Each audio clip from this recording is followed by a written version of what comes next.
Shalom Bapak Ibu Saudara yang terkasih dalam Tuhan, kita bersyukur di minggu sengsara ini kita dapat bersama-sama merenungkan bagian firman Tuhan. Mari kita berdoa untuk memulai perenungan kita pada hari ini. Kami bersyukur untuk kemurahan Tuhan di dalam kehidupan kami, dan hari ini kami rindu merenungkan bagian daripada firman Tuhan. Berbicaralah kepada setiap kami ya Tuhan, kami rindu diubahkan, dikuatkan oleh kebenaran firman Tuhan, dan kiranya Tuhan boleh memimpin, memberikan setiap kami hikmat dan kesiapan hati, sehingga ketika firman Tuhan ditaburkan, firman itu ditaburkan di tanah yang subur, dan setiap kami rindu berakar di dalam Tuhan dan berbuah untuk Tuhan. Demi Kristus Yesus Allah kami yang hidup, kami berdoa. Amin. Bapak Ibu Saudara, hari ini kita akan merenungkan bagian firman Tuhan dari Markus 13, ayat yang ke-32 sampai 37. Saya akan membacakannya untuk Bapak Ibu Saudara. Tetapi tentang hari atau saat itu tidak seorang pun yang tahu. Malaikat-malaikat di sorga tidak, dan anak pun tidak, hanya Bapa saja. Hati-hatilah dan berjaga-jagalah, sebab kamu tidak tahu bila manakah waktunya tiba. Dan halnya sama seperti seorang yang berpergian, yang meninggalkan rumahnya dan menyerahkan tanggung jawab kepada hamba-hambanya, masing-masing dengan tugasnya, dan memerintahkan penunggu pintu supaya berjaga-jaga. Karena itu berjaga-jagalah, sebab kamu tidak tahu bila manakah tuan rumah itu pulang menjelang malam, atau tengah malam, atau larut malam, atau pagi-pagi buta. Supaya kalau ia tiba-tiba datang, jangan kamu didapatinya sedang tidur. Apa yang kukatakan kepada kamu, kukatakan kepada semua orang, berjaga-jagalah. Bapak Ibu Saudara, berbicara soal menanti merupakan satu hal yang tidak mudah. Saya membayangkan bagaimana ketika kita menanti orang-orang penting. Saya membayangkan bagaimana pada saat presiden menanti tamu negara. Mungkin di dalam penantian itu dia merasa gelisah kapan tamu negara ini akan datang, atau jadi atau tidak tamu negara ini datang. Tetapi yang pasti ketika tamu negara ini datang, dia akan senang sekali. Demikian kita Bapak Ibu Saudara, kita sedang pada saat ini menantikan Tuhan. Kita akan bertanya-tanya kapan Tuhan datang dan bagaimana caranya Tuhan datang. Tetapi Bapak Ibu Saudara, jauh lebih penting adalah bagaimana sikap kita ketika kita menantikan kedatangan Tuhan itu.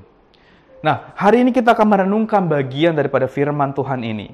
Dikatakan bahwa hati-hatilah dan berjaga-jagalah, sebab kamu tidak tahu bila manakah waktunya tiba. Memang mengenai kedatangan Tuhan Yesus tidak ada yang tahu, begitu ya. Seorang pun tidak ada yang tahu, hanya Bapa saja yang tahu. Tidak ada manusia di dunia ini yang tahu. Dan hal sama seperti seorang yang berpergian, yang meninggalkan rumahnya dan menyerahkan tanggung jawab kepada hamba-hambanya, masing-masing dengan tugasnya, dan memerintahkan penunggu pintu supaya berjaga-jaga. Bapak Ibu Saudara, di zaman itu ketika orang pergi dengan mendelegasikan tugasnya kepada bawahannya, artinya dia akan pergi ke satu jarak yang cukup jauh. Entahkah itu di luar provinsi, entahkah itu dia pergi ke luar negeri. Nah, demikian dengan Tuhan Yesus, dia pergi ke tempat yang jauh, yang bahkan tidak ada di dunia ini, yaitu di surga yang mulia.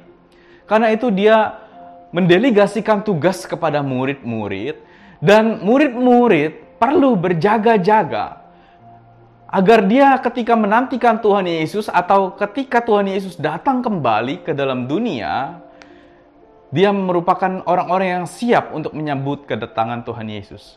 Karena itu apa yang perlu dilakukan di dalam berjaga-jaga ini, Bapak Ibu Saudara?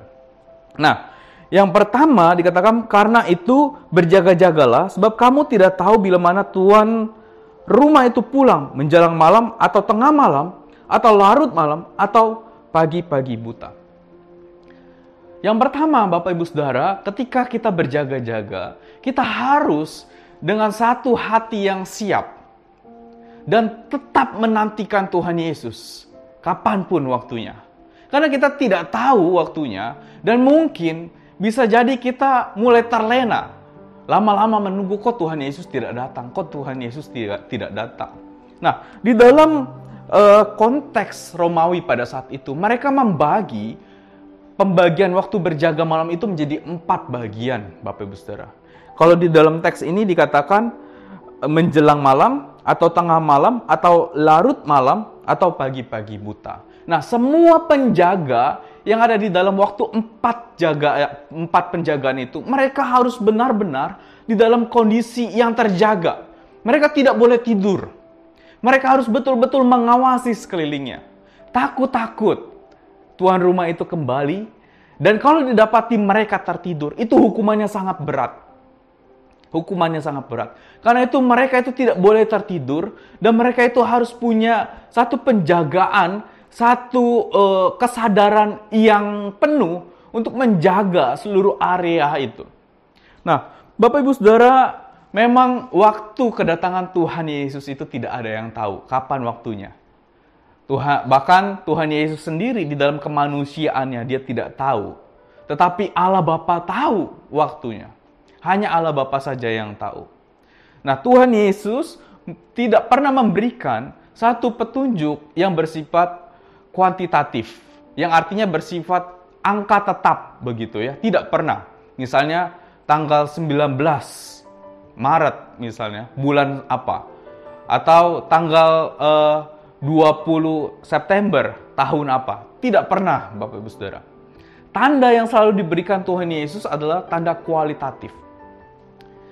Kalau Bapak Ibu Saudara pergi lewat jalan tol begitu ya, Bapak Ibu Saudara akan menemukan tanda kuantitatif dan kualitatif. Kuantitatif misalnya 500 meter lagi ada pom bensin. Tetapi tanda kualitatif itu selalu menunjukkan ke arah sana itu adalah pom bensin, begitu ya, atau ke arah sana Bandung. Tidak pernah disebutkan berapa jaraknya. Nah, demikian dengan Tuhan Yesus selalu menuju kepada angka kualitatif. Tuhan Yesus berkata bahwa setelah semuanya, yaitu misalnya kalau di dalam Matius Tuhan Yesus mengatakan kalau misalnya Injil sudah diberitakan ke seluruh dunia, itu tiba kesudahannya, begitu ya. Itu menunjukkan kualitatif, bukan kuantitatif. Tidak pernah menunjukkan hari, tanggal, tahun, tidak pernah. Nah, karena kita tidak tahu kapan Tuhan Yesus datang. Karena itu kita perlu dengan satu hati yang tetap menantikan. Kadang-kadang menantikan itu menjadi bosan atau boring, lalu kita lengah, begitu ya. Karena itu Bapak Ibu Saudara, hati yang selalu rindu berjumpa dengan Tuhan Yesus perlu selalu ada, dan ketika kita menantikan, mari kita menantikan dengan sungguh-sungguh. Yang kedua, berjaga-jaga berarti Bapak Ibu Saudara mengawasi dengan sungguh-sungguh. Bapak Ibu Saudara, satu kali di Eropa, seorang karyawan bank tertidur pada saat tugasnya. Lalu kemudian dia memencet angka 2 sambil tertidur, Bapak Ibu Saudara. Bayangkan berapa yang tertransfer pada saat itu. Dan rupanya sekitar 222 juta euro tertransfer pada saat itu. Atau sekitar 300 juta dolar. Atau kalau dirupiahkan sekitar 4,5 triliun yang tertransfer pada saat itu. Bayangkan betapa fatalnya kesalahan yang dilakukan oleh karena tidak berjaga-jaga. Bapak Ibu Saudara, tentu di dalam kebosanan kita, kadang-kadang kita bertanya-tanya, Tuhan jadi gak sih datang? Atau mungkin kita berpikir Tuhan masih lama datangnya. Jadi kita ya santai aja lah. Hati-hati Bapak Ibu Saudara. Ketika kita mulai lengah, iblis yang berkeliling mengaung-ngaung itu mulai menyerang kita. Bisa jadi kita jatuh ke dalam dosa. Bisa jadi kita terbawa arus kesenangan dunia. Bisa jadi, Bapak Ibu Saudara, kita mulai menikmati cinta dunia dan melupakan cinta Tuhan yang besar. Karena itu ketika kita berjaga-jaga, mari kita berjaga-jaga dengan satu hati yang penuh kewas-wasan. Untuk tidak jatuh di dalam dosa, untuk selalu menjaga hati kita tetap di dalam Tuhan, untuk selalu mencintai Tuhan lebih besar daripada apapun, oleh karena Tuhan sendiri telah memberikan cintanya yang besar itu kepada kita. Bapak Ibu Saudara, Tuhan akan datang kedua kali. Dan itu adalah sebuah kepastian. Karena itu kita menanti dengan sungguh-sungguh kedatangan Tuhan yang kedua. Dan di saat menanti, mari kita dengan hati yang waspada menantikan Tuhan. Mari kita berdoa. Terima kasih Tuhan, firman-Mu berbicara kepada setiap kami. Ingatkan kami untuk terus berjaga-jaga menanti kedatangan Tuhan. Jangan biarkan kami lengah. Jangan biarkan kami kemudian ketika kami berjaga-jaga itu, kami melupakan Tuhan, sehingga kami jatuh ke dalam dosa. Jangan biarkan kami Tuhan terbawa oleh arus kesenangan dunia. Kami rindu mengasihi Tuhan sepenuh hati kami. Hingga satu kali nanti ketika Tuhan datang, kami adalah orang-orang yang siap menyambut kedatangan Tuhan. Dan kami adalah orang-orang yang siap karena kami telah menjaga hati kami sepenuhnya untuk Tuhan. Terima kasih, demi Kristus Yesus Allah kami yang hidup kami berdoa. Amin. Tuhan memberkati Bapak Ibu Saudara sekalian.